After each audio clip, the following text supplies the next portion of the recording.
Morning. S1 study hacker में आप लोगों का स्वागत है। आज हम लोग बात करेंगे राष्ट्रीय उद्यान एवं अभयारण्य के बारे में। इससे पहले जान लीजिए कि विश्व में सबसे पहला राष्ट्रीय उद्यान कहाँ पर स्थापित किया गया, तो वह था USA में, येलोस्टोन राष्ट्रीय उद्यान के नाम से जाना गया। फिर हमारे भारत में किश्तवाड़ राष्ट्रीय उद्यान है जो जम्मू कश्मीर में पड़ता है। यह जो अभयारण्य एवं राष्ट्रीय उद्यान बनाने की परंपरा जो चली वह लगभग 1972 में वन संरक्षण अधिनियम लाया गया। इसी के तहत जितने भी अभयारण्य एवं राष्ट्रीय उद्यान आप देख पा रहे हैं इसी अधिनियम का नतीजा है। अगर यह अधिनियम नहीं लाया जाता तो मनुष्य प्रजाति एक ऐसी क्या बोल सकते हैं, बहुत ही जंगलों को अंधाधुंध कटाई कर रहे थे, धड़ल्ले से जंगलों की सफाई हो रही थी। और जब जंगल साफ हो रहे थे तो बेसिकली आपको पता होगा कि जानवरों के रहने का स्थान लुप्त हो रहा था, खत्म हो रहा था। तो ऐसी स्थिति में जब जंगल ही खत्म हो जाएंगे तो जीव भला कैसे रहेंगे, आप खुद सोचिए। तो अगर यूं कहें, आप अगर ध्यान से सोचें तो आज के दौर में जंगलों का क्या महत्व है लोगों को पता चल रहा होगा, जंगलों से क्या प्रॉफिट था ये पता चल रहा होगा। फिर भी लोग नहीं सुधरे हैं। कुछ इलाके, कुछ कस्बे आपको इस तरह से देखने को मिलेंगे जो जंगलों की अंधाधुंध कटाई कर रहे हैं। तो जंगल ना होने से देखिए, जहाँ तक मेरा अनुमान है, पेड़ हमें सब कुछ देता है। और कई विद्वानों ने कहा भी है कि 100 पुत्रों के बराबर एक पेड़ होता है। भला उसका एक भी पार्ट्स हम वेस्ट नहीं जाने देते हैं। फल, फूल, पत्तियां, छाल, उसे हम लकड़ियां जलाते हैं। जो राख बचता है उसका भी इस्तेमाल हम लोग बर्तन साफ़ करने में कर लेते हैं। तो बर्तन साफ़ करने के बाद जो राख बचता है वो खेतों में चला जाता है, वहाँ पर भी जाकर के उपजाऊ है। तो पेड़ हमारे लिए कितना इम्पोर्टेंट है। अगर 10 सेकेंड के लिए पेड़ रुक जाए, हवा ना दे, तो आप क्या जिंदा रह सकते हो? ये सब बातें छोड़िए। लेकिन फिर भी पेड़ कहता है कि मैं तुम्हें जीवन देता हूँ, तुम मुझे मत काटो। लेकिन लोग कहता है कि अच्छा आप जीवन दे रहे हैं, अभी बताते हैं। कुल्हाड़ी लेकर के जाता है और उसे धड़ल्ले से साफ कर देता है। लाखों लाख रोज वहाँ से दुतवन तोड़े जाते हैं। सखुआ का दुतवन समझते हो कि नहीं? क्या जी, आप लोगों को पता है ना? सखुआ का दुतवन एक छोटा सा पौधा होता है, वही आने वाले टाइम में पेड़ बन सकता था, लेकिन हमने वैसा होने नहीं दिया। क्यों होने देंगे? क्योंकि हम सभी भारतीय हैं, है कि नहीं?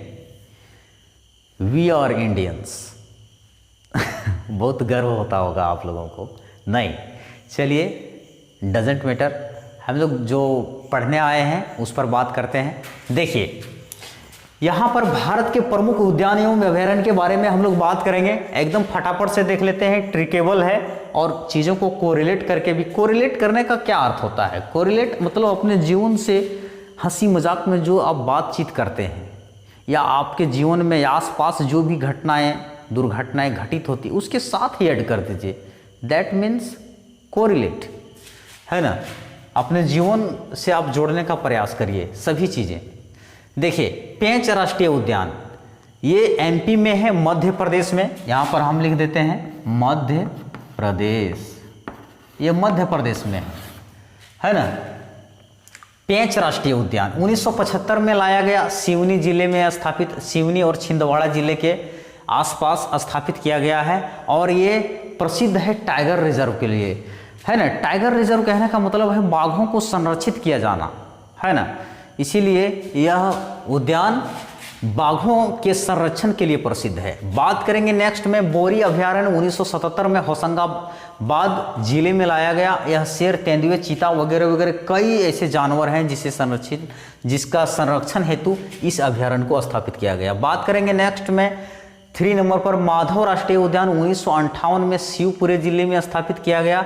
संजय राष्ट्रीय उद्यान 1981 में सीधी जिले में स्थापित किया गया। हालांकि इसे 2008 में, ध्यान रखिएगा, देखिए मजे लेकर के पढ़िए, 2008 में संजय टाइगर रिजर्व से ही सोन घड़ियाल अभयारण्य एवं बगदरा अभयारण्य संबंध है।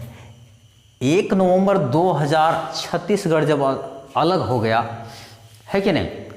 2000 में कौन कौन से स्टेट बने हुए, झारखंड, छत्तीसगढ़ और एक कौन सा स्टेट था, है कि नहीं। तो 1 नवंबर 2000 ईस्वी में जितने भी स्टेट्स की स्थापना हुई है, उसके बाद इसका नाम क्या रख दिया गया, घासीराम राष्ट्रीय उद्यान व गुरु घासीराम टाइगर रिजर्व के नाम से जाना गया, है कि नहीं।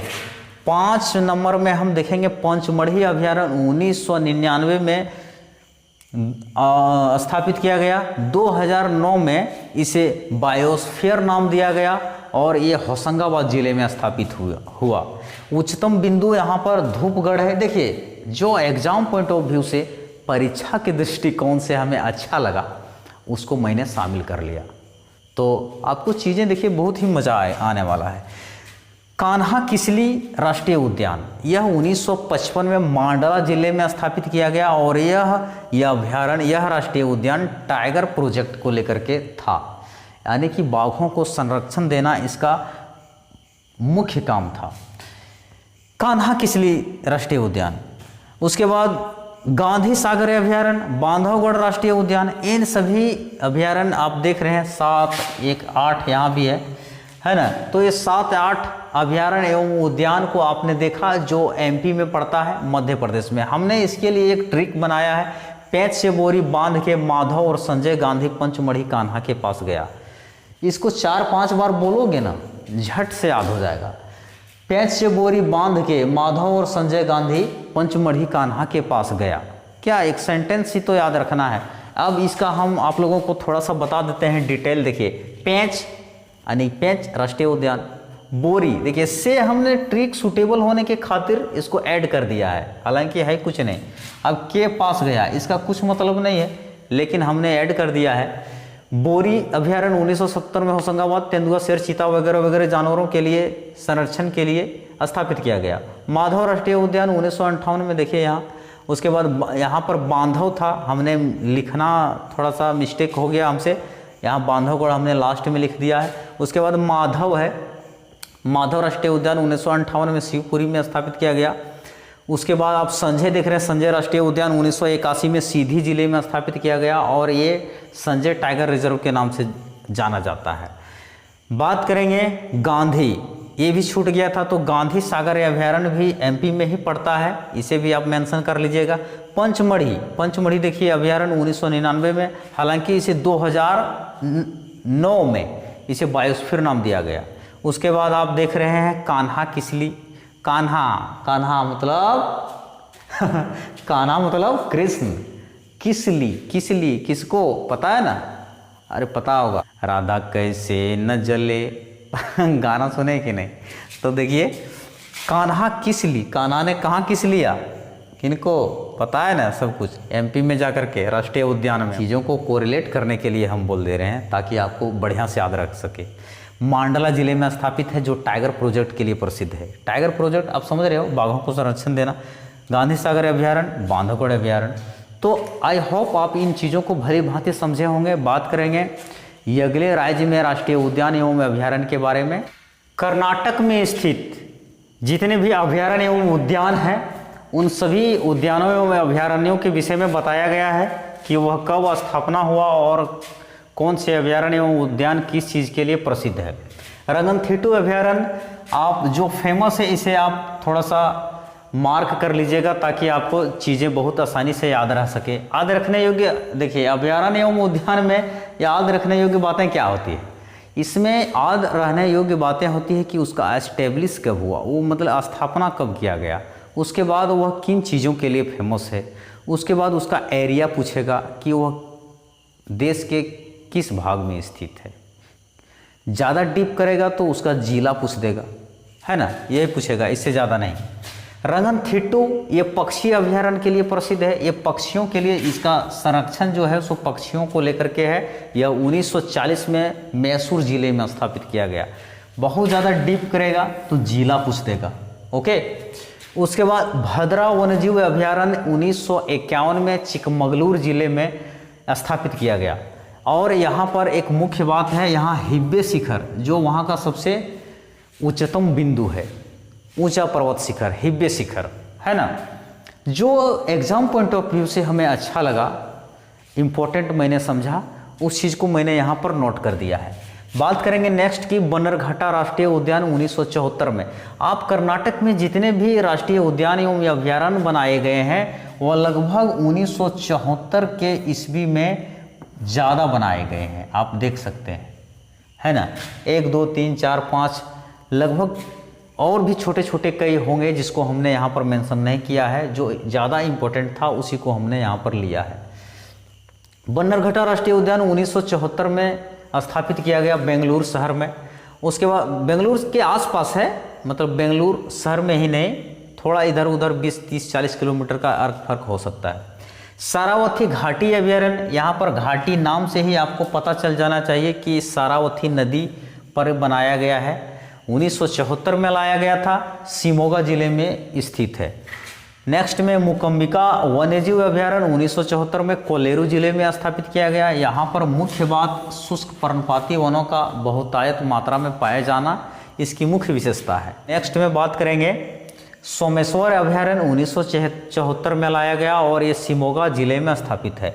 बांदीपुर राष्ट्रीय उद्यान 1974 में चामराजनगर जिले में स्थापित की गई और यहाँ पर भी शुष्क पर्णपाती वन पाए जाते हैं। इसके अगल बगल में नागरहोल और मुदुमलाई तमिलनाडु में है ना, और नागरहोल कर्नाटक में ही है। तो नागरहोल और मुदुमलाई इस अभयारण्य के अगल बगल है। यहाँ हाथियों की बहुत ज़्यादा भरमार है, हालांकि ये टाइगर रिजर्व के लिए ज़्यादा प्रसिद्ध है। यहाँ पर मैंने लिखना भूल गया, टाइगर रिजर्व, ये टाइगर रिजर्व के लिए ज़्यादा प्रसिद्ध है। यहाँ पर हम बात करेंगे नागरहोल राष्ट्रीय उद्यान जो 1988 में लाया गया, कोडेकू जिले में स्थित है, मैसूर के आसपास। इसका निकटतम शहर मैसूर है कि नहीं। हमने यहाँ पर इसे याद रहने के लिए एक ट्रिक दिया है, रंगभद्रा बंदर को बंदर समझ लीजिए, क्या जी, रंगभद्रा बंदर सारा मूसो को मूसा समझ लीजिए, मूसा दैट मीन रैट्स, है ना, मूसा है ना, मूसा को, चूहा को मूसा भी बोलते हैं, है कि नहीं। तो रंगभद्रा बंदर का रंग बहुत ही भद्र था, खराब था। रंगभद्रा बंदर सारा मतलब सब मूसा चूहा, सारा मूसो बांदीपुर के हॉल में। वाह वाह वाह, क्या बात है। तो इस तरह से आप ट्रिक के माध्यम से चीज़ों को कोरिलेट करके आप कर सकते हैं। आप चाहें तो मुझसे ज़्यादा बेटर ट्रिक बना सकते हैं, लेकिन हमने जो देखा कि एग्ज़ाम पॉइंट ऑफ व्यू से क्या इम्पोर्टेंट था उन चीज़ों को यहाँ पर हमने मेंशन किया है। तो आई होप आप चीज़ों को समझे होंगे। मिलेंगे नेक्स्ट वीडियो में, तब तक के लिए जय हिंद।